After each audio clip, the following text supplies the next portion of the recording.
Welcome to BPSC maker. दोस्तों आज का जो ये क्लास है ये बिहार करंट अफेयर्स मार्च 2022 मंथ से संबंधित है। यानी कि मार्च 2022 से संबंधित जितने भी बिहार करंट अफेयर्स के प्रश्न बने हैं उन सारे महत्वपूर्ण प्रश्नों का संग्रह हमने इस वीडियो में किया है, जो कि पूरे मार्च को कवर करता है। और ये सारे के सारे प्रश्न यहाँ पर वन लाइनर फॉर्मेट में ऐड किया गया है। हालांकि इसकी डिटेल जानकारी जो डेली करंट अफेयर्स वाला वीडियो आता है वहां पर हमने आपको प्रोवाइड किया है। रिविजन पर्पज से ये बिहार करंट अफेयर्स का सीरीज चलता है, जो कि मंथली बेसिस पर यहाँ पर आपको वीडियो प्रोवाइड किया जाता है। हालांकि इससे पहले जो हमने आपको वीडियो प्रोवाइड किया इस वर्ष 2022 में, तो जनवरी और फरवरी का ऑलरेडी प्रोवाइड किया जा चुका है। प्लेलिस्ट के अंतर्गत वहां पर जाकर के चैनल पर आप ये सारे वीडियो को देख सकते हैं और साथ साथ इसका पीडीएफ फाइल भी आप प्राप्त कर सकते हैं। ये मंथली वाइज वहां पर आपको पीडीएफ फाइल मिलेगा। हालांकि पीडीएफ में आपको बिहार, राष्ट्रीय, अंतर्राष्ट्रीय सारे करंट अफेयर्स शामिल होंगे। तो यहां पर आप देख सकते हैं ये जनवरी माह वाला पीडीएफ है, इसका लिंक इस वीडियो के डिस्क्रिप्शन में है। इसी प्रकार से यहाँ पर तीनों मंथ यानी कि जनवरी, फरवरी, मार्च का यहाँ पर आपको सेपरेट पीडीएफ मिलेगा, जो कि आपको यहाँ पर एक बार मैं पुनः बता दूं कि इस पीडीएफ में भले ही वीडियो में यहाँ पर आपको Bihar current affairs one liner में देखने को मिले, लेकिन पीडीएफ में आपको विश्लेषण सहित सारे प्रश्न होंगे जो कि संबंधित होंगे बिहार, राष्ट्रीय और अंतर्राष्ट्रीय घटनाओं से। ये चीजें यहां से आपको ध्यान रखना है। हम चलेंगे आज के इस वीडियो के पहले प्रश्न पे। एक एक करके सभी प्रश्न हम लोग देखेंगे और इसे आप लोग बारीकी से समझिए, और चाहे तो यहां से आप लोग स्क्रीनशॉट ले सकते हैं या फिर इसका कर सकते हैं नोट्स भी तैयार कर सकते हैं। तो यहां पर आज का हमारा पहला प्रश्न है कि 0 से 18 वर्ष की बच्चों की आबादी में बिहार का देश में कौन सा स्थान है। फरवरी महीने के अंतिम सप्ताह में जो आर्थिक सर्वेक्षण रिपोर्ट पेश किया गया, इसी में ये सारी बातें कही गई थी। तो बिहार इस मामले में दूसरे स्थान पर है। और आपको यहाँ पर यह ध्यान रखना है कि 33% यहाँ पर जो आबादी है ये 0 से 18 वर्ष तक के बच्चों की है। नेक्स्ट होगा दूसरा प्रश्न। ये दूसरा प्रश्न है कि हाल ही में जारी किए गए आर्थिक सर्वेक्षण रिपोर्ट के अनुसार प्रति व्यक्ति आय के मामले में बिहार का कौन सा जिला पहले स्थान पर है। तो इस मामले में पटना पहले स्थान पर है प्रति व्यक्ति आय के मामले में। पटना की जो प्रति व्यक्ति आय है आपको ध्यान रखना 1.31 यानी कि 1.31 लाख रुपये प्रति व्यक्ति आय है पटना की। अब यहां तो हम जान चुके हैं पटना है पहले नंबर पे। पटना के अतिरिक्त अन्य जिलों की बात करें तो दूसरे नंबर पे है बेगूसराय, तीसरे नंबर पर है मुंगेर, चौथे पर भागलपुर, पांचवें पर रोहतास और सबसे अंतिम स्थान यानी कि अंतिम 38वें स्थान पर जो है ये शिवहर जिला है। आप तो जानते हैं कि बिहार में 38 जिले हैं और अंतिम जो स्थान मिला है ये शिवहर जिला को मिला है, जो कि प्रति व्यक्ति आय के मामले में बिहार में जिलों की श्रेणी में सबसे नीचे है। नेक्स्ट होगा हमारा यहाँ पर तीसरा प्रश्न। ये तीसरा प्रश्न है कि हाल ही में जारी किए गए आर्थिक सर्वेक्षण रिपोर्ट के अनुसार बिहार की प्रति व्यक्ति आय कितनी है। इसका राइट आंसर होगा 50,555 रुपये प्रति व्यक्ति आय दर्ज की गई है आर्थिक सर्वेक्षण रिपोर्ट के आधार पर। ये तमाम प्रश्न जो है ये बहुत इंपॉर्टेंट है। इसकी डिटेल जानकारी अगर आपको देखना है तो डेली वाले वीडियो में आप यहाँ पर कर सकते हैं, हमें फॉलो कर सकते हैं। डेली वाले वीडियो को देखिए, यहाँ से आपको बहुत सारी चीजें सीखने को मिलेगा। रही बात 2021 के करंट अफेयर्स की, तो हमने एक बिहार स्पेशल करंट अफेयर्स का पीडीएफ लॉन्च किया था। इसका पीडीएफ का लिंक इस वीडियो के डिस्क्रिप्शन में दिया गया है। आप वहां पर जाकर के इस पीडीएफ फाइल को प्राप्त कर सकते हैं। तकरीबन 1000 से अधिक प्रश्नों का संग्रह है और सभी प्रश्न यहाँ पर आपको विश्लेषण सहित यहाँ पर देखने को मिलेगा। अगर आप इस पीडीएफ को पढ़ लेते हैं दोबारा आपको कहीं से भी 2022 में आयोजित होने वाले किसी भी प्रतियोगी परीक्षा के लिए बिहार करंट अफेयर्स पढ़ने की आवश्यकता नहीं है। ये आप यहाँ से ध्यान रखिएगा। हालांकि अभी इस पीडीएफ में एक ऑफर भी चल रहा है, तो लिंक के थ्रू आप यहाँ पर ऑफर की भी जानकारी प्राप्त कर सकते हैं। साथ ही इस पीडीएफ को हमारे बीपीएससी मेकर ऐप से भी डाउनलोड कर सकते हैं। अब यहाँ पर हम चलेंगे आज के इस चौथे प्रश्न पे। तो आज का हमारा चौथा प्रश्न है कि हाल ही में बिहार सरकार द्वारा किस वर्ष तक विद्यालयी शिक्षा में 100% सकल नामांकन अनुपात हासिल करने का लक्ष्य रखा गया है। तो यह लक्ष्य 2030 तक के लिए निर्धारित किया गया है। आपको ध्यान रखना है कि 2030 इस प्रश्न का राइट आंसर होगा। अगला होगा हमारा पांचवा प्रश्न। यह प्रश्न के हाल ही में जारी किए गए आर्थिक सर्वेक्षण रिपोर्ट के अनुसार बिहार में मनरेगा के तहत कितने पौधे लगाए गए हैं। तो मनरेगा के तहत ये 1.25 करोड़ पौधे लगाए गए हैं नवीनतम आर्थिक सर्वेक्षण के रिपोर्ट के आधार पर यहाँ पर यह लिखा गया है। नेक्स्ट होगा छठा प्रश्न। यह प्रश्न के हाल ही में पेश आर्थिक सर्वेक्षण के रिपोर्ट के अनुसार बिहार के किस जिले में किशोर व बुजुर्ग सबसे अधिक है। तो राइट आंसर होगा गया जिले में किशोर व बुजुर्ग सबसे अधिक है। नेक्स्ट है कि बिहार में प्रति 10 लाख की आबादी पर सबसे अधिक स्वास्थ्य केंद्र किस जिले में है। और राइट आंसर होगा प्रति 10 लाख की आबादी पर सबसे अधिक स्वास्थ्य केंद्र बिहार के जमुई में है। चूंकि यहाँ पर जमुई की बात आई है तो मैंने आपको एक पॉइंट कई बार बताया है कि बिहार का पहला पक्षी महोत्सव करलव का जो आयोजन हुआ था ये बिहार के जमुई के नागिन नकटी में हुआ था, जबकि जो दूसरा प्रस्तावित है ये बिहार के भागलपुर जिले के कदवा में प्रस्तावित है। अब यहाँ पर ध्यान दीजिए, इस कैटेगरी में यानी कि प्रति 10 लाख की आबादी पर अधिक स्वास्थ्य केंद्र में यानी कि इस मामले में पहले स्थान पर है जमुई, जबकि दूसरे व तीसरे स्थान की बात करें तो शेखपुरा दूसरे स्थान पर है और शिवहर तीसरे स्थान पर है। ये ध्यान रखिए। नेक्स्ट होगा हमारा आठवां प्रश्न।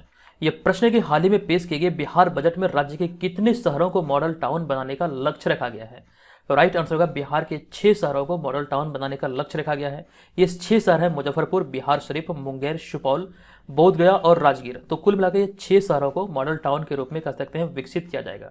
अगला है कि बिहार बजट 2022-23 के अनुसार बिहार का कह सकते हैं बक्सर का चौसा पावर प्लांट कितनी मेगावाट बिजली का उत्पादन करने में सक्षम होगा। आपको ध्यान रखना 1320 मेगावाट इस प्रश्न का राइट आंसर होगा। वित्तीय वर्ष 2022 के अनुसार यहाँ पर इस प्रश्न को लिखा गया, जो कि बजट में बताया गया ये सारी जानकारी।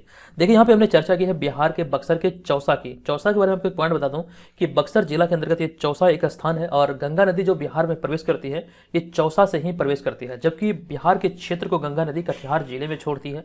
तो ये भी ध्यान रखिए। और फिर यहाँ पर इसके बाद अगला होगा 10वां प्रश्न। ये प्रश्न कि हाल ही में बिहार के किस कलाकार को या फिर किस कलाकार का शटर आर्ट ग्लास बनाने के लिए इंडिया बुक ऑफ रिकॉर्ड में नाम दर्ज किया गया है। राइट आंसर होगा शुभम वर्मा, जो कि बिहार की राजधानी पटना के रहने वाले हैं। अगला है 11वां प्रश्न। ये प्रश्न के हाल ही में पेश की गई बिहार बजट 2022-23 में सर्वाधिक किस क्षेत्र को राशि आवंटित की गई है। तो सर्वाधिक राशि जो आवंटित की गई है बिहार बजट 2022-23 में, आपको ध्यान रखना शिक्षा के क्षेत्र के लिए सर्वाधिक राशि आवंटित की गई है। कुल मिलाकर आपको ध्यान रखना 39,191 करोड़ रुपए की राशि शिक्षा के क्षेत्र के लिए आवंटित की गई है, जो कि कुल बजट का आपको ध्यान रखना 16.5% है। ये प्रश्न बहुत इंपॉर्टेंट है। हालांकि इस वीडियो के सारे प्रश्न चुनिंदे हैं, सभी के सभी अपने आप में बहुत इंपॉर्टेंट है, लेकिन यहाँ पे ये प्रश्न कुछ ज्यादा ही इंपॉर्टेंट है। आपको ध्यान रखना है सर्वाधिक राशि जो जारी की गई है शिक्षा क्षेत्र के लिए जारी की गई है, कुल राशि है 39,191 करोड़ रुपए। नेक्स्ट होगा हमारा 12वां प्रश्न। ये प्रश्न के हाल ही में जारी आर्थिक सर्वेक्षण 2021-22 के अनुसार बिहार में शहरीकरण का स्तर कितने प्रतिशत हो गया है। तो इस आर्थिक सर्वेक्षण की रिपोर्ट में कहा गया शहरीकरण का जो प्रतिशत है यह बढ़कर हो गया 15.3%। पटना जिले में शहरीकरण की अगर हम बात करें तो यहाँ पर शहरीकरण का स्तर सर्वाधिक 44.3% है। यह भी ध्यान रखना, आपसे एग्जाम में पूछा जाएगा कि सर्वाधिक शहरीकरण किस जिले का है, तो पटना जिले का है, जो कि 44.3% दर्ज किया गया है। अब पटना के अतिरिक्त केवल 2 ऐसे जिले हैं जहां पर शहरीकरण का स्तर 25% से अधिक है। इसकी जानकारी हमने आगे लिखा है कि इसके अलावा सिर्फ 2 जिले जिनमें कि मुंगेर जो कि 28.3% और नालंदा 26.2% में ही शहरीकरण का स्तर जो है ये 25% से अधिक है। तो कुल मिलाकर आपको ध्यान रखना कि बिहार में कुल 3 ऐसे जिले हैं जहां पे शहरीकरण का स्तर अधिक है, यानी कह सकते हैं 25% से अधिक है। यानी कि सबसे पहले नंबर पे है पटना, दूसरे नंबर पे आएगा मुंगेर और तीसरे नंबर पे आएगा नालंदा। नेक्स्ट होगा यहाँ पे हमारा अगला प्रश्न। ये प्रश्न है कि हाल ही में बिहार के उप मुख्यमंत्री सह वित्त मंत्री तारकिशोर प्रसाद ने वित्त वर्ष 2022-23 के लिए कितने रुपये का या फिर कह सकते हैं कितने करोड़ का बजट पेश किया है। राइट आंसर होगा 2,37,691 करोड़ रुपए का राशि अभी हाल ही में पेश किया गया है वित्त वर्ष 2022-23 के लिए। वर्तमान में बिहार के उप मुख्यमंत्री सह वित्त मंत्री हैं तारकिशोर प्रसाद। अगर हम बात करें बिहार के उप मुख्यमंत्री की, तो वर्तमान समय बिहार में 2 उप मुख्यमंत्री हैं, एक है तारकिशोर प्रसाद, दूसरी है रेणु देवी। दोनों ध्यान में रखिए। नेक्स्ट होगा हमारा कि हाल ही में जारी किए गए आंकड़ों के अनुसार सभी तरह के अपराध के मामले में बिहार का देश में कौन सा स्थान है। तो ओवरऑल कैटेगरी में बिहार का स्थान है 25वां। राइट आंसर होगा 25वां स्थान है। नेक्स्ट होगा 15वां प्रश्न। यह प्रश्न के हाल ही में पेश किए गए बिहार बजट 2022-23 के अनुसार बिहार के किस जिले में मेगा स्किल सेंटर बनाई जाएगी। तो आपको ध्यान रखें कुल 3 जिले में ये सेंटर का निर्माण किया जाएगा। ये जिले हैं पटना, नालंदा और दरभंगा। ये बातें वित्तीय वर्ष 2022-23 के लिए जो बजट पेश किया गया उस पर कहा गया है। नेक्स्ट है 16वां प्रश्न। ये प्रश्न के हाल ही में बिहार के नई सूचना आयुक्त कौन बने हैं। तो आपको ध्यान रखना है फूलचंद चौधरी और त्रिपुरारी शरण, जो कि अभी हाल ही में बिहार के नई सूचना आयुक्त बने हैं। और यहाँ पे त्रिपुरारी शरण की बात करें तो ये बिहार के मुख्य सचिव भी रह चुके हैं। इसकी जानकारी हमने विस्तार से आपको दिया था। अगला कि हाल ही में किसे बिहारी पुरस्कार 2021 से सम्मानित किया गया। मधु कांकरिया को अभी हाल ही में कह सकते हैं बिहारी पुरस्कार 2021 से सम्मानित किया गया के बिरला फाउंडेशन के द्वारा, जो कि आपको ध्यान रखना ये एक लेखिका है जो कि राजस्थान की रहने वाली है। यहाँ पे हमने अगले प्रश्न बल्कि इसी संबंधित आगे कुछ चीजों को और ऐड किया है कि वर्ष 2020 का जो 30वां बिहारी पुरस्कार मिला था ये मोहन कृष्ण वोहरा को दिया गया था। इनकी एक आलोचनात्मक पुस्तक है, इसी पुस्तक के लिए यह पुरस्कार इन्हें 2020 में दिया गया था, जो कि 30वां संस्करण था बिहारी पुरस्कार का। और बिहारी पुरस्कार जो प्रदान किया जाता है ये के बिरला फाउंडेशन के द्वारा दिया जाता है।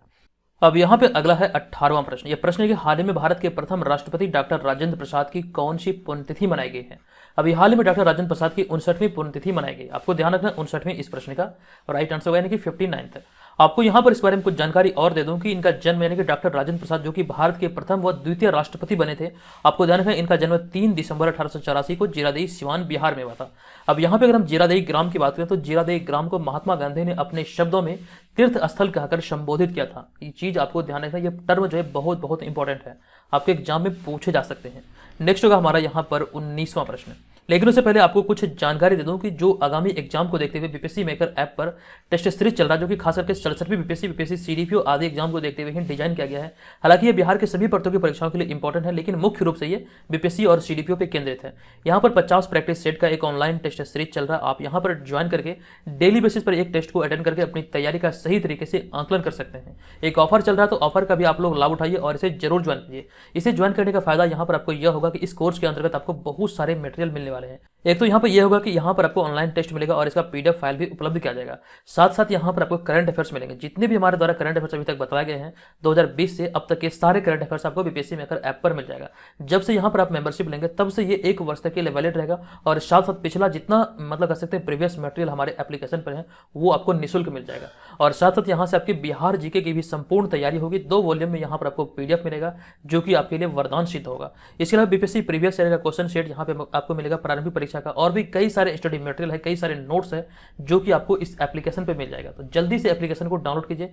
इस एप्लीकेशन का लिंक यानी कि बीपीएससी मेकर ऐप का लिंक इस वीडियो के डिस्क्रिप्शन में भी है, वहां से भी आप इसको डाउनलोड कर सकते हैं। हम चलेंगे आज के इस वीडियो के यहाँ पर अगले प्रश्न पे। आज के इस वीडियो का अगला होगा हमारा यहाँ पर 19वां प्रश्न। यह प्रश्न के हाल ही में पटना ज्ञान भवन में संपन्न हुए बसंतोत्सव महिला उद्यमी मेले में किस महिला को महिला उद्यमी का पहला पुरस्कार दिया गया? इनका नाम है वहीदा अहमद, जो कि आपको ध्यान रखना है। महिला उद्यमी मेले में वहीदा अहमद को पहला महिला उद्यमी पुरस्कार दिया गया। नेक्स्ट होगा 20वां प्रश्न। यह प्रश्न के हाल ही में बिहार के मुख्यमंत्री नीतीश कुमार की कौन सी जन्मदिन मनाई गई है? आपको ध्यान रखना 71वीं जन्मदिन अभी हाल ही में नीतीश कुमार की मनाई गई। इनका जन्म 1 मार्च 1951 को बख्तियारपुर पटना में हुआ था, जो कि 7वीं बार बिहार के मुख्यमंत्री बने हैं। मुख्यमंत्री नीतीश कुमार के नाम कई सारे उपलब्धियां हैं, इनसे संबंधित कई सारे बुक भी प्रकाशित किए गए हैं, लेकिन जो उपलब्धि यहाँ पर आज मैं आपको बताने वाला हूँ ये आपको ध्यान रखना है। एग्जाम के दृष्टिकोण से ये बहुत बहुत इंपॉर्टेंट है। पटना के गांधी मैदान की अगर हम बात करें तो गांधी मैदान में एक मुख्यमंत्री के तौर पर सर्वाधिक बार झंडा फहराने का रिकॉर्ड जो था ये श्री कृष्ण सिंह के नाम पे था। अब यहाँ पे बात आई श्री कृष्ण सिंह, जो कि बिहार के प्रथम मुख्यमंत्री थे और इन्होंने 14 बार गांधी मैदान में झंडा फहराया था। लेकिन आपको ध्यान रखना है 15 अगस्त 2021 को मुख्यमंत्री नीतीश कुमार यहाँ पर 15वीं बार झंडा फहराकर इस रिकॉर्ड को तोड़ दिए हैं। तो आपको ध्यान रखना है सर्वाधिक बार ये झंडा फहराने का रिकॉर्ड बतौर मुख्यमंत्री गांधी मैदान में आपको ध्यान रखना है नीतीश कुमार इसका राइट आंसर होगा और ये बिहार के 7वीं बार मुख्यमंत्री बने हैं। नेक्स्ट होगा हमारा यहाँ पर 21वां प्रश्न। यह प्रश्न के हाल ही में किसान आंदोलन के जनक स्वामी सहजानंद सरस्वती की कौन सी जयंती मनाई गई? आपको ध्यान रखना 134वीं जयंती अभी हाल ही में इनकी मनाई गई है। और यहाँ पर इसी से संबंधित एक पॉइंट है, आपको ध्यान रखना 1936 में गठित अखिल भारतीय किसान सभा के वे अध्यक्ष बने थे, यानी कि स्वामी सहजानंद सरस्वती, जो कि अखिल भारतीय किसान सभा का गठन हुआ था 1936 में, ये इसके अध्यक्ष थे। स्वामी सहजानंद सरस्वती का जन्म जो हुआ था ये उत्तर प्रदेश में हुआ था। बेसिकली ये उत्तर प्रदेश के रहने वाले थे। नेक्स्ट होगा 22वां प्रश्न। ये प्रश्न के हाल ही में बिहार आर्थिक सर्वेक्षण रिपोर्ट में मछली उत्पादन पर भी ध्यान केंद्रित किया गया। इसका संबंध निम्नलिखित में से किससे है? बेसिकली यहाँ पे प्रश्न पूछा जा रहा है कि मछली उत्पादन का जो संबंध है किस क्रांति से है। आपको ध्यान रखना है मछली उत्पादन संबंधित है नीली क्रांति से। नेक्स्ट प्रश्न यहाँ पे हमारा यह है कि हाल ही में बिहार के किस प्रसिद्ध साहित्यकार की जयंती मनाई गई है? तो फणीश्वर नाथ रेणु की भी हाल ही में जयंती मनाई गई है। अब यहाँ पर आपको ध्यान रखना 101वीं जयंती 4 मार्च 2022 को भी हाल ही में मनाया गया है। फणीश्वर नाथ रेणु के जन्म की अगर हम बात करें तो इनका जन्म 4 मार्च 1921 को औराही हिंगना अररिया बिहार में हुआ था। चूंकि यहाँ पर अररिया बिहार की हम चर्चा कर रहे हैं तो कुछ पॉइंट है जो कि आपको ध्यान रखना है। सबसे पहले हम यहाँ पर चर्चा करेंगे औराही हिंगना की। औराही हिंगना वही स्थान है जहाँ पर फणीश्वर नाथ रेणु, जो कि महान साहित्यकार थे, इनका जन्म हुआ था। और ये औराही हिंगना अब ज्यादा चर्चे में इसलिए है क्योंकि यहाँ पर बिहार सरकार ने एक घोषणा की है कि राज्य का पहला मंकी पार्क यही औराही हिंगना में ही स्थापित किया जाएगा। जबकि अररिया का एक और स्थान है जो कि आपको ध्यान रखना है रानीगंज। बिहार का दूसरा चिड़ियाघर का निर्माण जो किया जा रहा है ये रानीगंज में 89 एकड़ पे कह सकते हैं 89 एकड़ भूमि पे इसका निर्माण कार्य किया जा रहा है। ये आप यहाँ से ध्यान रखिएगा। और भी कई सारे पॉइंट है अररिया संबंधित, हालांकि डिटेल जानकारी हमने आपको कई बार दिया है। हम यहाँ पर चलेंगे आगे। अगला प्रश्न है कि हाल में बिहार के किस जीआई टैग प्राप्त उत्पाद पर डाक टिकट जारी किया गया? इस उत्पाद का नाम है मगही पान। मगही पान के बारे में कुछ पॉइंट हमने यहाँ पे ये लिखा है कि वर्ष 2018 में जर्दालू आम, कतरनी चावल के साथ मगही पान को भी जीआई टैग दिया गया था। आपको ध्यान रखना मगही पान को 2018 में जीआई टैग मिला था और साथ में थे जर्दालू आम और कतरनी चावल। जर्दालू आम जो संबंधित है ये भागलपुर से संबंधित है। अगला होगा हमारा यहाँ पे कि हाल ही में एग्रो और वर्ल्ड जैविक एक्सपो 2022 में किस राज्य के जैविक उत्पादों को विशिष्ट पुरस्कार प्रदान किया गया? इसकी डिटेल जानकारी हमने आपको दिया था, बताया था। इसका राइट आंसर होगा बिहार राज्य के उत्पादों को, खासकर कह सकते हैं जैविक उत्पादों को यहाँ पर कह सकते हैं विशिष्ट पुरस्कार से सम्मानित किया गया वर्ल्ड जैविक एक्सपो 2022 में। नेक्स्ट होगा 26वां प्रश्न। ये प्रश्न यहाँ पे हमारा ये कि हाल ही में आई एक रिपोर्ट के अनुसार बिहार में प्रधानमंत्री उज्ज्वला योजना के दूसरे चरण में कुल कितने गैस कनेक्शन या फिर कितने कनेक्शन बांटे गए हैं। उज्ज्वला योजना जो संबंधित है ये एलपीजी से संबंधित है और यहाँ पे प्रश्न पूछा गया है कितने कनेक्शन बांटे गए हैं। तो नवीनतम आंकड़ा के आधार पर दूसरे चरण में यानी कि उज्ज्वला योजना के दूसरे चरण में बिहार में 16.13 लाख कनेक्शन बांटे गए हैं। अब यहाँ पे प्रथम व द्वितीय चरण की जानकारी को हमने ऐड किया है कि प्रधानमंत्री उज्ज्वला योजना का जो पहला चरण जो स्टार्ट होता है 1 मई 2016 को बलिया उत्तर प्रदेश से इसकी शुरुआत हुई थी, जबकि दूसरा चरण की जो शुरुआत हुई थी ये 10 अगस्त 2021 को महोबा उत्तर प्रदेश से ही हुई थी। तो चूंकि दोनों में आपको ध्यान रखना, प्रथम व द्वितीय चरण की जो शुरुआत हुई थी ये दोनों चरण उत्तर प्रदेश से ही शुरू हुआ था। पहला था बलिया, दूसरा था महोबा। नेक्स्ट होगा यहाँ पे हमारा अगला प्रश्न। ये प्रश्न है कि हाल ही में राजस्थान हाईकोर्ट के कार्यवाहक चीफ जस्टिस के रूप में किसे नियुक्त किया गया है। तो इस प्रश्न का राइट आंसर होगा MM श्रीवास्तव। चूंकि यहाँ पे बात आई है हाई कोर्ट की या फिर कह सकते हैं जज की, तो आपको बता दूं कि भारत के मुख्य न्यायाधीश वर्तमान में है NV रमना। और यहाँ पे अगला पॉइंट हमने पटना हाईकोर्ट से संबंधित लिखा है क्योंकि ये प्रश्न कई बार आपके एग्जाम में बने हैं। ये प्रश्न यहाँ पे है कि पटना हाईकोर्ट की स्थापना 3 फरवरी 1916 को हुई थी। बिहार से संबंधित प्रश्नों की अगर हम बात करें तो मुझे लगता है ये प्रश्न सर्वाधिक बार बिहार के प्रतियोगी परीक्षाओं में पूछे गए हैं। ये आपको यहाँ से ध्यान रखना, ये डेट याद रखें 3 फरवरी 1916। अब यहाँ पर आगे बढ़ने से पहले मैं आपको एक प्रश्न पूछ रहा हूँ जिसकी जानकारी आपको कमेंट बॉक्स में देना है। ये प्रश्न यहाँ पर यह है कि वर्तमान में भारत के मुख्य न्यायाधीश हैं NV रमना। आपको बतलाना है ये कितने नंबर के मुख्य न्यायाधीश हैं। देखते हैं कितने लोगों को पता है। मान के चलिए ये प्रश्न आपके एग्जाम में पूछा गया है और आपको यहाँ पर इस प्रश्न से 1 मार्क्स मिलने वाला है। तो देखते हैं कितने लोग 1 मार्क्स यहाँ पर अर्जित करते हैं। अगला होगा यहाँ पर हमारा 28वां प्रश्न। यह प्रश्न है कि हाल ही में आई एक रिपोर्ट के अनुसार देश में तमिलनाडु के बाद कौन मक्का का दूसरा सबसे बड़ा उत्पादक राज्य है। राइट आंसर होगा बिहार राज्य तमिलनाडु के बाद दूसरा सबसे बड़ा मक्का उत्पादक राज्य बना है। नवीनतम रिपोर्ट के आधार पर यहाँ पर हमने इसे लिखा है। अगला कि हाल ही में बिहार के किस जिले में स्थित नवीनगर थर्मल पावर प्लांट का सफलतापूर्वक ट्रायल पूरा किया गया। राइट आंसर होगा औरंगाबाद, जो कि 6 मार्च 2022 को यह पूरा हुआ है। नेक्स्ट होगा हाल ही में बिहार के सासाराम में अभिनंदन ग्रंथ पुस्तक का लोकार्पण हुआ, इसके लेखक कौन है। और राइट आंसर होगा अभिनंदन ग्रंथ पुस्तक के लेखक हैं ब्रह्मेश्वर नाथ तिवारी। नेक्स्ट है 31वां प्रश्न। यह प्रश्न है कि हाल ही में कर्नाटक के मैंगलोर में खेली गई 67वीं सीनियर राष्ट्रीय बॉल बैडमिंटन चैंपियनशिप में बिहार को कौन सा स्थान प्राप्त हुआ। तो 67वीं सीनियर राष्ट्रीय बॉल बैडमिंटन चैंपियनशिप में बिहार को तीसरा स्थान प्राप्त हुआ है। राइट आंसर होगा तीसरा। अगला होगा 32वां प्रश्न। यह प्रश्न है कि हाल ही में आई राजस्व एवं भूमि सुधार विभाग की रिपोर्ट के अनुसार भूमि विवाद को खत्म करने में बिहार का कौन सा जिला पहले स्थान पर है। राइट आंसर होगा इस मामले में मुंगेर पहले स्थान पर है, जबकि इसके बाद दूसरे स्थान पर है शेखपुरा और पश्चिमी चंपारण जिला तीसरे स्थान पर है। क्षेत्रफल के दृष्टिकोण से बिहार का सबसे बड़ा जिला है पश्चिमी चंपारण और पश्चिमी चंपारण में ही बिहार का पहला टाइगर रिजर्व है, Valmiki Nagar tiger reserve. Next प्रश्न यहाँ पे हमारा ये कि हाल ही में दरभंगा के किस महिला को दिल्ली शिक्षा निदेशालय द्वारा एक्सीलेंस एजुकेशन अवार्ड से सम्मानित किया गया है। आपको ध्यान रखना डॉक्टर निशा झा इस प्रश्न का राइट आंसर होगा। चूंकि यहाँ पर बात है दरभंगा की, तो दरभंगा एयरपोर्ट के बारे में एक पॉइंट मैं आपको बताऊंगा, इसे ध्यान से सुनिएगा। 8 नवंबर 2020 को दरभंगा एयरपोर्ट की शुरुआत हुई थी। आपको ध्यान रखना औपचारिक तौर पर यहाँ से जो कर सकते हैं उड़ान भरी गई थी, ये 8 नवंबर 2020 को भरी गई थी। हालांकि इस बारे में कई सारे पॉइंट हमने आपको बताया। 8 नवंबर 2021 को इसका पहला वर्षगांठ मनाया गया था, 2022 में इसका 2 वर्ष पूरा होगा। इस तरह से प्रश्नों को आपको ध्यान रखना है। नेक्स्ट होगा हमारा यहाँ पर 34वां प्रश्न।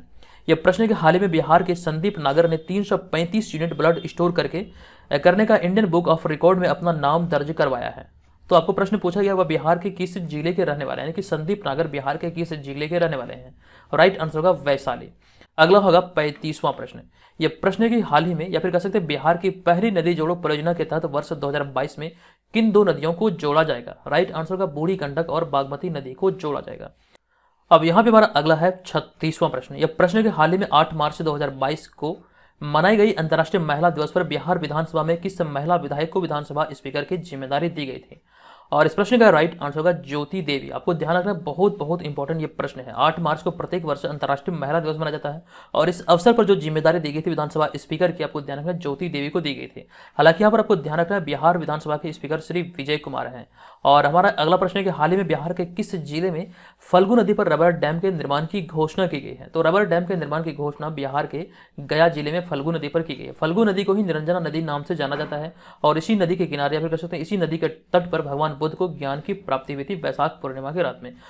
और यहाँ पर इससे संबंधित एक पॉइंट और भी है कि इस योजना पर होने वाले खर्च का 60% जो राशि है ये केंद्र सरकार देगी और 40% राज्य सरकार देगी, यानी कि 40 और मतलब कह सकते हैं 60 का यहाँ पर हिस्सेदारी होगा राज्य और केंद्र सरकार के बीच क्रमशः। नेक्स्ट होगा यहाँ पे हमारा 38वां प्रश्न। यह प्रश्न कि हाल ही में किस राज्य सरकार द्वारा श्रमिकों को सुविधा देने के लिए समुद्र पार नियोजन ब्यूरो की स्थापना की जाएगी। ये घोषणा भी हाल ही में बिहार सरकार के द्वारा किया गया था। अगला कि हाल ही में मोतिहारी के रहने वाली किस गायिका को दिल्ली में राष्ट्रीय शक्ति शिरोमणि सम्मान 2022 से सम्मानित किया गया। और राइट आंसर होगा डॉक्टर नीतू कुमारी नूतन को भी हाल ही में दिल्ली में राष्ट्रीय शक्ति शिरोमणि सम्मान 2022 से सम्मानित किया गया है। अगला कि हाल में भोजपुर की किस महिला को अंतर्राष्ट्रीय महिला दिवस पर राष्ट्रपति द्वारा नारी शक्ति पुरस्कार से सम्मानित किया गया। सही उत्तर होगा अनिता गुप्ता, जो कि भोजपुर की रहने वाली है। आपको ध्यान रखना प्रत्येक वर्ष 8 मार्च को अंतर्राष्ट्रीय महिला दिवस मनाया जाता है। नेक्स्ट होगा 41वां प्रश्न। ये प्रश्न यहाँ पे हमारा यह है कि हाल ही में बिहार सरकार द्वारा देश के कितने शहरों में माइग्रेशन काउंसलिंग सेंटर खोले जाने की घोषणा की गई है। राइट आंसर होगा 10 शहरों में ये माइग्रेशन काउंसलिंग सेंटर खोले जाने की घोषणा बिहार सरकार के द्वारा की गई। अब ये 10 शहर कौन कौन से आप यहाँ पर देख सकते हैं। मुंबई, दिल्ली, गुवाहाटी, बेंगलुरु, हैदराबाद, कोलकाता, सूरत, पुणे, लुधियाना और जयपुर शामिल है। तो 10 जगहों का नाम ध्यान रखिए। अगला कि हाल ही में राजधानी पटना को स्वच्छ बनाने के लिए कौन सा ऐप लॉन्च किया गया। इस ऐप का नाम है क्लीन अप ऐप, अभी हाल ही में लॉन्च हुआ है। हाल ही की घोषणा के अनुसार किस राज्य सरकार द्वारा भूमि दस्तावेजों की डोर स्टेप डिलीवरी शुरू की जाएगी। इस पर बहुत ज्यादा मतलब चर्चा हुआ था, इसकी डिटेल जानकारी हमने आपको दिया था और आपको बताया था इसका राइट आंसर होगा बिहार। और इस तरह का पहली बार ऐसा पहल किया जा रहा है भारत में बिहार सरकार के द्वारा। नेक्स्ट होगा 44वां प्रश्न। यह प्रश्न कि हाल ही में किस राज्य में अब किन्नरों की पुलिस में सीधी नियुक्ति की जाएगी। यह घोषणा भी बिहार सरकार के द्वारा ही किया गया था और यहाँ पर इसके तहत सिपाही एवं दरोगा की आगामी नियुक्तियों में प्रत्येक 500 पदों पर एक ट्रांसजेंडर को मौका दिया जाएगा, ऐसा भी मतलब यहाँ पर बातें कही गई है। नेक्स्ट है कि हाल में बिहार के किस जिले में जूनियर राज्य स्तरीय कुश्ती प्रतियोगिता का आयोजन किया गया। तो राज्य स्तरीय जूनियर राज्य स्तरीय कुश्ती प्रतियोगिता का जो आयोजन हुआ यह भागलपुर में किया गया। राइट आंसर है भागलपुर। अगला होगा यहाँ पर हमारा इसका जो आयोजन हुआ था ये 14 मार्च 2022 से 16 मार्च 2022 तक किया गया। नेक्स्ट प्रश्न यहाँ पे हमारा यह कि हाल ही में मुख्यमंत्री नीतीश कुमार ने किस क्षेत्र को बिहार का 39वां जिला बनाने की घोषणा की है। डिटेल यहाँ पर जानकारी हमने आपको दिया था। ये बाढ़ का क्षेत्र जो कि पटना जिला का क्षेत्र है, इसे कह सकते हैं राज्य का 39वां जिला बनाए जाने की घोषणा की थी, मतलब किया गया था बिहार सरकार नीतीश कुमार के द्वारा। अब यहाँ पे हमारा अगला है 47वां प्रश्न। यह प्रश्न यहाँ पे यह कि हाल ही में 22 मार्च को 110वें बिहार दिवस के अवसर पर सांस्कृतिक महोत्सव के लिए कितने प्रतिभागियों का चयन किया गया था। जो इस वर्ष 2022 में 22 मार्च को जो मनाया गया बिहार दिवस, ये 110वां बिहार दिवस था और इसके लिए सांस्कृतिक महोत्सव के लिए 100 प्रतिभागियों का चयन किया गया था। राइट आंसर होगा 100। अब यहाँ पे देखिए हमने आगे बिहार दिवस के बारे में कुछ पॉइंट को लिख दिया है। आप देख सकते हैं कि ब्रिटिश शासन काल में बिहार को अलग प्रांत के रूप में 22 मार्च 1912 को मान्यता प्रदान किया गया था और इसी को मतलब कह सकते हैं सेलिब्रेट करने के लिए यहाँ पर प्रत्येक वर्ष बिहार दिवस मनाया जा रहा है। अब यहाँ पे हमारा अगला होगा 48वां प्रश्न। यह प्रश्न के हाल ही में नीति आयोग द्वारा जारी डेल्टा रैंकिंग में बिहार का कौन सा जिला 58 से 6ठी रैंक पर लंबी छलांग लगाकर पहुंच गया है।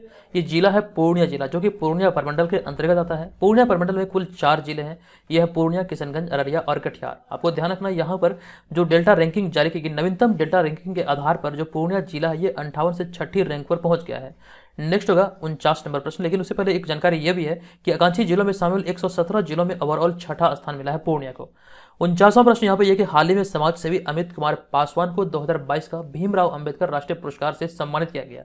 वे बिहार के किस जिले के रहने वाले हैं। तो इनका संबंध, अमित कुमार पासवान का संबंध बिहार के नालंदा जिले से। आपको ध्यान रखना, राइट आंसर होगा नालंदा। अगला है 50वां प्रश्न। यह प्रश्न कि हाल ही में बिहार के किस जिले में राज्य का पहला टेक्सटाइल मैत्री पार्क के निर्माण की घोषणा की गई है। सही उत्तर होगा पश्चिमी चंपारण, जो कि बिहार का सबसे बड़ा जिला है। अगला कि हाल ही में किसके नेतृत्व में विधानसभा पुस्तकालय समिति ने 100 वर्षों के इतिहास में पहली बार प्रतिवेदन अर्थात रिपोर्ट पेश किया है। तो राइट आंसर होगा सुदामा प्रसाद के नेतृत्व में पहली बार प्रतिवेदन पेश किया गया।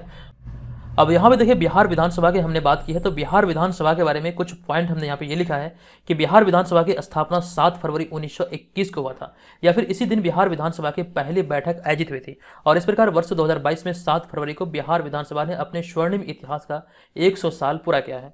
आपको यहाँ पर ध्यान रखना, इसी अवसर पर यहाँ पर कह सकते हैं प्रतिवेदन पेश किया गया अर्थात रिपोर्ट पेश किया गया सुदामा प्रसाद के नेतृत्व में। अगला है 52 नंबर प्रश्न, लेकिन उससे पहले एक पॉइंट ये भी है कि बिहार विधानसभा के प्रथम अध्यक्ष थे राम दयालु सिंह। मोस्ट इंपॉर्टेंट ये प्रश्न आपके लिए हो सकता है। अगला प्रश्न है कि हाल ही में नीति आयोग द्वारा जारी आकांक्षी जिला कार्यक्रम के तहत शिक्षा के क्षेत्र में कौन से जिले को दूसरा स्थान मिला है। तो राइट आंसर होगा औरंगाबाद इस मामले में दूसरे स्थान पर है। नेक्स्ट प्रश्न है कि हाल ही में राष्ट्रीय राजधानी नई दिल्ली में दिल्ली हाट एवं एनआईए में कितना दिवसीय बिहार उत्सव शुरू हुआ है। राइट आंसर होगा 15 दिवसीय बिहार उत्सव शुरू हुआ है। हालांकि ये मतलब कह सकते हैं प्रत्येक वर्ष आयोजित होती थी, लेकिन कोरोना संक्रमण की वजह से यहाँ पर कह सकते हैं 2 वर्ष के बाद ये आयोजित हुआ है। अगला कि हाल ही में हैदराबाद में आयोजित राष्ट्रीय सम्मान में कौन से एकमात्र बिहार की स्कूल को सम्मानित किया गया? तो बिहार के एकमात्र स्कूल थे नॉलेज ग्राम इंटरनेशनल स्कूल, जो कि पटना में स्थापित है। 55वां प्रश्न कि हाल ही में कटिहार जिले की कौन सी transgender Miss Trans Queen India की ब्रांड एम्बेसडर बनने वाली भारत की पहली ट्रांसजेंडर बनी है? इनका नाम ध्यान रखें, नव्या सिंह इनका नाम है। आपको ध्यान रखना, नव्या सिंह ट्रांस क्वीन इंडिया की ब्रांड एम्बेसडर बनने वाली भारत की पहली ट्रांसजेंडर है, जो कि बिहार के कटिहार की रहने वाली है। नेक्स्ट प्रश्न यहाँ पे यह है कि हाल ही में मधुबनी जिले के किस व्यक्ति को अमेरिकी राष्ट्रपति जो बाइडेन ने कोविड-19 रिस्पॉन्स कोऑर्डिनेटर नियुक्त किया है? तो राइट आंसर होगा डॉक्टर आशीष कुमार झा। अगला होगा यहाँ पर 57 नंबर प्रश्न। यह प्रश्न के हाल ही में जगदीशपुर के किस शहीद जवान की मां को गैलेंट्री अवार्ड से सम्मानित किया गया? राइट आंसर होगा शहीद चंदन कुमार। अगला प्रश्न यहाँ पे यह है कि हाल ही में किस राज्य सरकार द्वारा औद्योगिक भूमि पर निबंधन व स्टंप शुल्क को पूरी तरह से माफ कर दिया गया है? तो बिहार सरकार के द्वारा यह भी हाल ही में माफ किया गया, यह घोषणा भी हाल ही में हुई थी। अगला है 59 नंबर प्रश्न। यह प्रश्न की 22 मार्च 2022 को बिहार का कौन सा स्थापना दिवस मनाया गया? तो ये बिहार का 110वां स्थापना दिवस अभी हाल ही में 22 मार्च 2022 को मनाया गया है। नेक्स्ट होगा 60 नंबर प्रश्न। यह प्रश्न यहाँ पे यह है कि हाल ही में बिहार के किस भारत रत्न की जयंती मनाई गई है? इनका नाम है उस्ताद बिस्मिल्लाह खां। आपको ध्यान रखना 106वीं जयंती अभी हाल ही में 21 मार्च 2022 को मनाई गई। इनका जन्म 21 मार्च 1916 को बिहार में हुआ था। 3 फरवरी 1916 को यहाँ पे 1916 आया, तो मेरे माइंड में क्लिक किया, आपके भी माइंड में क्लिक होना चाहिए। 3 फरवरी 1916 को पटना हाईकोर्ट की स्थापना हुई थी और इसी वर्ष 21 मार्च को उस्ताद बिस्मिल्लाह खां का जन्म हुआ था। यहाँ पर हमने इनके कुछ सम्मान के बारे में लिखा है, यहाँ से आपके प्रश्न आपके एग्जाम में बनेंगे। तो पॉइंट यहाँ पर आप देखिए, 1956 में संगीत नाटक अकादमी पुरस्कार, 1961 में पद्मश्री जो भारत का चौथा सर्वोच्च नागरिक सम्मान है, 1968 में पद्म भूषण जो कि तीसरा सर्वोच्च नागरिक सम्मान है, 1980 में पद्म विभूषण जो कि दूसरा सर्वोच्च नागरिक सम्मान है और 2001 में पद्म नहीं बल्कि भारत रत्न जो कि भारत का सर्वोच्च नागरिक सम्मान है। तो इन सारे सम्मान से इन्हें सम्मानित किया जा चुका है। हालांकि ये सारे बहुत इंपॉर्टेंट थे, इसके अलावा और भी कई सारे सम्मान है जो कि उस्ताद बिस्मिल्लाह खां को प्रदान किया गया था। नेक्स्ट होगा 61वां प्रश्न। यह प्रश्न के हाल ही में जारी की गई भारत वन स्थिति रिपोर्ट 2021 के अनुसार वन विस्तारित क्षेत्र में बिहार का कौन सा जिला शीर्ष स्थान पर है? तो इस मामले में बिहार का बांका प्रथम स्थान पर है। अगला कि हाल ही में बिहार के मनोहर कुमार को बिहार चेंज मेकर अवार्ड 2022 से सम्मानित किया गया। वे बिहार के किस जिले के निवासी हैं या फिर किस जिले के रहने वाले हैं? तो भोजपुर के रहने वाले हैं। आपको ध्यान रखना, बिहार चेंज मेकर अवार्ड से भी हाल ही में मनोहर कुमार को सम्मानित किया गया जो कि बिहार के भोजपुर के रहने वाले हैं। अगला यहाँ पे हमारा यह कि हाल ही में बिहार की आरा में गजल संग्रह ख्वाबों के जजीरा का लोकार्पण हुआ है। इसके लेखक कौन है?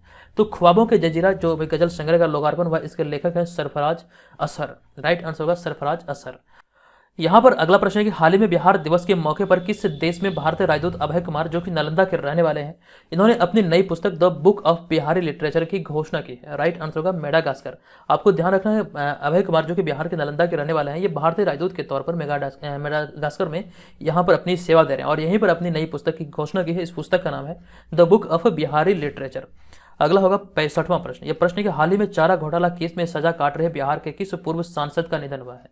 राइट आंसर होगा आर.के. राणा जो कि खगड़िया के रहने वाले हैं। आपको ध्यान रखना, इनका भी हाल ही में निधन हुआ है। अब यहाँ पे कुछ पॉइंट हमने लिखा है कि रांची के सीबीआई कोर्ट ने 21 फरवरी 2022 यानी कि इसी वर्ष राजद प्रमुख लालू यादव के साथ आर.के. राणा को भी 5 साल की सजा सुनाई थी और उन पर 60 लाख रुपए का जुर्माना भी लगाया गया था। अब यहाँ पर हम चलेंगे आगे। अगला होगा हमारा 66 नंबर प्रश्न। ये प्रश्न है कि हाल ही में राज्य स्वास्थ्य मंत्री, वर्तमान में बिहार के स्वास्थ्य मंत्री हैं मंगल पांडे। तो हाल ही में बिहार राज्य स्वास्थ्य मंत्री मंगल पांडे द्वारा 33 तरह की बीमारियों के रियल टाइम मॉनिटरिंग किस पोर्टल पर करने की घोषणा की गई है? इस पोर्टल का नाम होगा IHIP पोर्टल। आपको ध्यान रखना है, राइट आंसर होगा IHIP। अगला कि हाल ही में प्रस्तावित Varanasi Howrah high speed rail corridor Bihar के कितने जिलों से होकर गुजरेगी? तो कुल मिला के 5 जिलों से गुजरेगी। ये 5 जिले हैं बक्सर, भोजपुर, पटना, नालंदा और नवादा। अगला कि हाल ही में बिहार सरकार भवन निर्माण मंत्री ने विधानसभा में कितने करोड़ रुपए का बजट पेश किया? सबसे पहले तो यहाँ पर यह ध्यान है कि बिहार राज्य भवन निर्माण मंत्री जो है यह अशोक चौधरी, इन्होंने भी हाल ही में विधानसभा में 4,961 करोड़ रुपए पेश किया है, जो कि आपको ध्यान रखना। इसके तहत मतलब बिहार के 38 जिलों में आपको ध्यान रखना है इंजीनियरिंग कॉलेज की स्थापना की जाएगी। और यहाँ पे हमारा अगला पॉइंट है, हाल ही में बिहार दिवस पर किस व्यक्ति को कर्म कौशल सम्मान से सम्मानित किया गया? आपको ध्यान रखना, चुनचुन कुमार को भी हाल ही में कर्म कौशल सम्मान से सम्मानित किया गया है। अगला होगा हमारा यहाँ पर 70 नंबर प्रश्न। यह प्रश्न के हाल ही में मधुबनी जिले के किस प्रसिद्ध चिकित्सक को फक्र हिंद सम्मान से सम्मानित किया गया? आपको ध्यान रखना, राइट आंसर होगा डॉक्टर विनय कारक और ये बिहार के मधुबनी के रहने वाले हैं। हाल ही में बिहार के उदय प्रताप को बिहार दिवस के अवसर पर उत्कृष्टता सम्मान 2022 से सम्मानित किया गया। वे बिहार के किस जिले से संबंधित हैं? तो उदय प्रताप बिहार के बक्सर जिले से संबंधित है। अगला कि हाल ही में बिहार के 7 वर्षीय बच्चा नलिनाक्ष का चयन US kids junior golf world championship 2022 के लिए हुआ है। वे बिहार के किस जिले से संबंधित है? तो नलिनाक्ष का संबंध बिहार के भागलपुर से है, ये भागलपुर के रहने वाले हैं। अगला होगा यहाँ पर हमारा 73 नंबर प्रश्न। यह प्रश्न के हाल में बख्तियारपुर पटना में मुख्यमंत्री नीतीश कुमार द्वारा किस स्वतंत्रता सेनानी की मूर्ति पर पुष्पांजलि अर्पित करते समय हमला हुआ? तो आपको ध्यान रखना, महान स्वतंत्रता सेनानी पंडित शीलभद्र की मूर्ति पर कह सकते हैं पुष्पांजलि अर्पित करते समय हमला हुआ था। राइट आंसर होगा यहाँ पर पंडित शीलभद्र की मूर्ति, जो कि बख्तियारपुर पटना में स्थापित है। अगला कि हाल में बिहार में कितने तत्वों का खनन शुरू किए जाने की घोषणा की गई है? तो कुल मिला के 5 तत्वों का खनन शुरू किए जाने की घोषणा की गई है। ये 5 तत्व कौन कौन से हैं यहाँ पर आप आगे देख सकते हैं। तो इसके तहत जमुई में सोना, औरंगाबाद में निकेल और क्रोमियम, गया में पोटास और भागलपुर में कोयला का खनन शुरू होगा। अब यहाँ पर एक चीज ध्यान रखिए, हमने जमुई की चर्चा की है, तो जमुई के बारे में हमने आपको बताया था। अभी हाल ही में केंद्र सरकार ने यह पुष्टि की थी कि भारत में जितने भी स्वर्ण खदान है, आपको ध्यान रखना, ध्यानपूर्वक सुनिए, भारत में जितने भी स्वर्ण खदान है तो उनमें से 44% जो हिस्सा है, मतलब कह सकते हैं 44% जो सोना है, ये बिहार के, आपको ध्यान रखना, जमुई में ही है। इसकी जानकारी अभी हाल ही में केंद्र सरकार के द्वारा दी गई थी और ये पुष्टि भी की गई थी।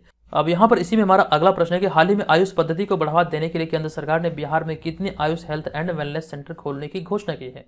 राइट आंसर होगा 700 Ayush health and wellness centre खोलने की घोषणा की है। अब यहाँ पर हम चलेंगे आगे, आपको बता दूं कि जो लोग टेस्ट सीरीज को ज्वाइन करने के इच्छुक हैं जल्दी से ज्वाइन कीजिए। यहाँ पर एक ऑफर चल रहा है, ऑफर का आप लोग भरपूर लाभ उठाइए। आप यहाँ पर हमारे तमाम मटेरियल को प्राप्त कर सकते हैं। और जो लोग अभी से 68वीं के बारे में सोच रहे हैं, तो 68वीं के लिए भी यहाँ पर कोर्स को अपडेट कर दिया गया है, तो आप 68वीं के लिए भी कोर्स वहाँ पर ज्वाइन कर सकते हैं। और साथ साथ 2022 में जितनी परीक्षाएं आयोजित होंगी, ये पीडीएफ आपके लिए बहुत बहुत इंपॉर्टेंट है, बहुत मेहनत के बाद से तैयार किया गया। पूर्णतः यहाँ पर आपको संशोधित पीडीएफ मिलेगा, यहाँ पर किसी प्रकार की कोई गलती नहीं, ये आपके लिए बहुत बहुत महत्वपूर्ण होने वाली है। तो दोस्तों आज के इस वीडियो में इतना ही। अब यहाँ पे मुझे कमेंट करके बताइएगा क्या इसका आपको नेक्स्ट पार्ट चाहिए या फिर नहीं। नेक्स्ट पार्ट के लिए आप लोग कमेंट जरूर कीजिएगा और ये बताइएगा ये वीडियो आपको कैसा लगा। ठीक है, कोई भी राय हो, कोई भी सुझाव हो, कोई शिकायत हो, कमेंट बॉक्स में आप लोग बेझिझक लिख सकते हैं। चलिए मिलेंगे नेक्स्ट वीडियो में, तब तक के लिए धन्यवाद, जय हिंद।